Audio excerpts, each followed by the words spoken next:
going on, everybody? I just wanted to make a quick video on how I was able to hit legendary rank in the new Season 9 of Call of Duty Mobile in the Battle Royale mode. I just want to start off by saying I'm an average gunfighter at best, and the way I was able to hit legendary fast is just by following a few simple tips and tricks. So let's just get right into it. So you can see here, I was able to hit legendary mode in just 59 matches. You can look over on the right and you see I actually won 13 out of those 59 matches, so 23%, pretty good. But if you look at average kills, I'm only getting like 6.5 kills per game. So the key stat here is actually average survival time. So if you look, it's over 16 minutes. And this is actually the most key stat when it comes to your legendary ranking. So from start to finish, if you're winning an entire game, it usually takes about 20 minutes. So average survival time of 16 minutes means that I'm usually getting top 10, top 15 at the most in just about every single game, even if I'm not winning the game. And that's what allowed me to hit legendary super quick. In fact, I was actually able to hit legendary faster than some of the best players in the game, like Jan Reek and Parker the Slayer. And that's because they play a super aggressive style. And what happens is every now and then you're going to lose early on, and that's really going to ding your rating. So really, it's more important to stay in the game than to get a bunch of kills. So fast forward a couple days later, here we are, 68 matches played, I've won 15 of them. So now let's just jump into a little bit of the gameplay so I can show you exactly what I'm talking about and how I go about playing the game. So right out of the gate, it's super important where you land. So my major philosophy is to take less risks in the beginning and take more risks later on in the game, because you're highly penalized for losing early on in the game. So I like to land in places where most people don't usually land, but I'm still going to find a lot of loot. So I like these double warehouses. As you can see, I'm zeroing on one right outside of Frigid Wetlands. There's one near Black Markets, there's one near Farm, and also that little island off by itself has a ton of boxes, and people don't usually like to land there. So those are some of my favorite spots to land, to get a lot of loot, and I don't have to deal with people right out of the bat when I'm still scrambling to get my loot together.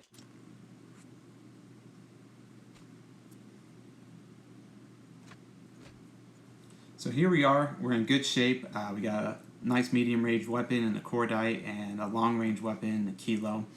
So I like to keep moving unless I'm in an obvious position of advantage. So here, preferably, I would like to head towards the safe zone, and I check the map and I see that I'm pretty far away from the safe zone. So I want to head in that general direction, obviously while being aware of my surroundings, but I'm not going to engage in any gunfights right out of the gate unless I have a clear advantage, or I just have to because I come across someone and there's no way to get out of it. So here you see I start to hear some gunfight not too far away from me. So I investigate quickly, but it's not something that I can engage in right away. So it's a pretty high-risk play to go ahead and engage in that gunfight. So I pretty much just mind my business and keep it moving, especially because the safe zone is closing in at that point. So here I am. Once you start to move in closer to the safe zone, then you can look to loot a little bit more, or just kind of be strategic about what kind of position you want to establish. So here you can see I see a health box up ahead, so I figure I can load up on health. You don't have to loot everything right away in the beginning. You can kill people along the way and take the loot from them. Also here you see I'm headed to high ground, so whenever possible, if all things being equal, I always want to be in a position of high ground, just because it gives you more of an advantage. So as you can see here, there's 57 players left in the game, and I still haven't even had to engage anyone yet. So I'm already in a good position to have a solid game. So I see someone up ahead there, and just by the way they're behaving, they look like a bot. So it seems like it's going to be an easy kill. I hit my poltergeist, and sure enough, take him out pretty easily. So I love killing bots. Number one, it's pretty low risk. Number two, you can get some pretty good loot. So you can load up on ammo, and you can see here I pick up an AK-47. Also, I like being in sniper towers when I'm inside the safe zone, just because you can hang out there and people will kind of stumble in there and you can get a couple easy kills. So sure enough, here comes somebody strolling on in. So I just wait for him, and as soon as he pokes his head out, I'm going to take him out, as you can see right here. Half of the players are eliminated. So that being said, I don't like to stay in one place for too long, so once it doesn't become advantageous, I leave. But here, I got one more guy that kind of comes into my field of vision while I'm in the sniper tower. So I'm in relative safety, so I can just sit here and take a bunch of shots until eventually, hopefully, I can kill him. And so you can see here, we got one more shot, and there he goes.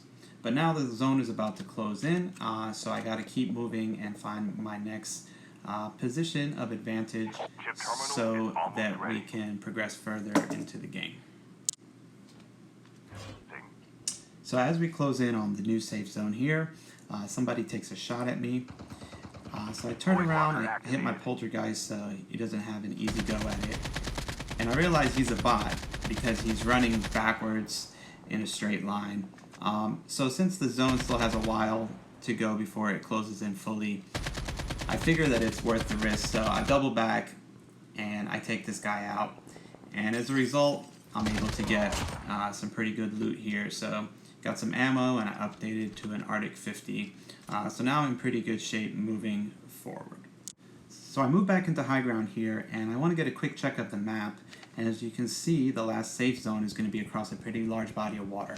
So I want to get there quickly so that people aren't sniping me as I cross the river towards the end. So I get to the water, and a big key here is you want to stay underwater as much as possible. You can see people underwater, and it makes it way harder for people to snipe you from land. So you only want to come up for air when absolutely necessary and spend the rest of your time underwater.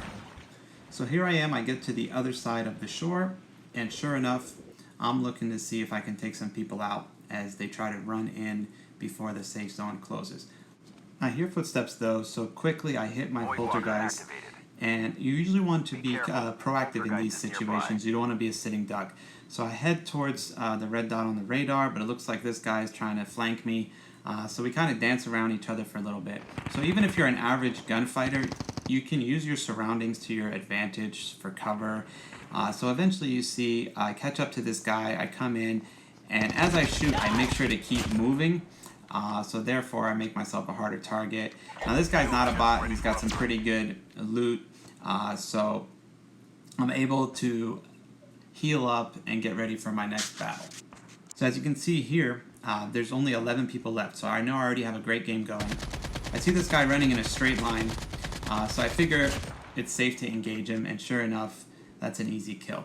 However, right afterwards, I run into this guy, and I get a bunch of good shots on him, but I can see that he's sniping, and once he hits me with 2 sniper shots, I figure it's not worth the risk to fight him because now he knows my position and he's sniping.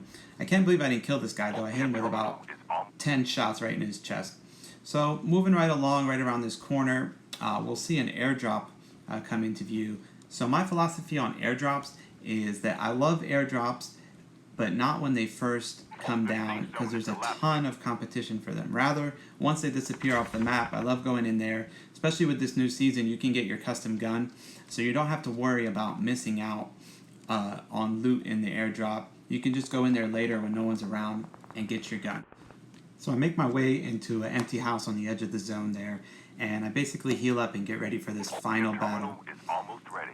So right before I head out, just grab my sniper real quick and check the area just so I'm not running out blind.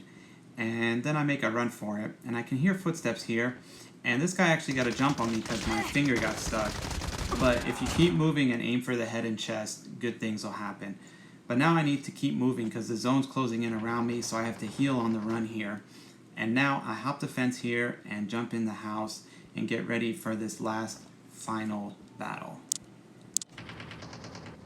So while I'm replacing my armor here, I can see that the last guy got killed, so it's just me and one other guy left.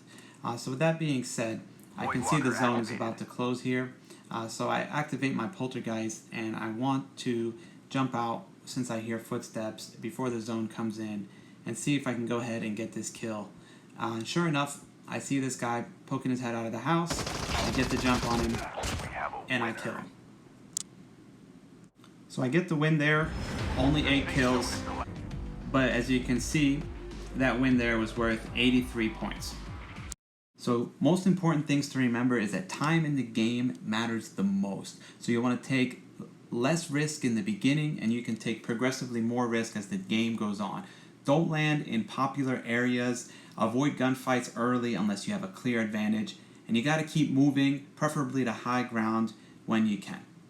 And remember to play the odds, so when you have the advantage, push forward. Otherwise, better usually to keep it moving. But most importantly, you got to have fun, or else what is even the point of playing video games?